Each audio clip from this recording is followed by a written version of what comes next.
tayo, hindi lang ito simpleng ulam. Bawat hiwa may alaala, bawat luto may puso. Sa bawat plato, kwento ng pag-asa na pinalutan ng lasa at amoy na di mo malilimutan. Ngayon gising, simula na ang apoy sa kusina. Dito ako tunay na naliligaya,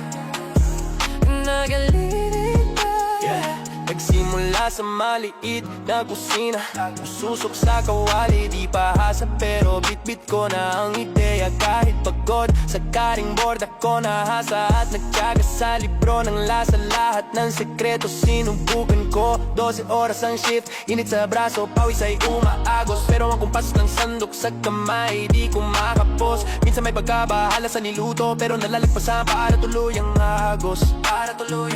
Sa ingay ng sizzling, sa klangin ng kawali, dito ko nakita ang tunay na industriya. Ang walk ng buhay sinubok pero lumabas ang masarap. Mas malinam na manluluto, kaya nagkakaroon ng mga atas ta. Luto tayo, hindi lang ito strong ulam. Bawat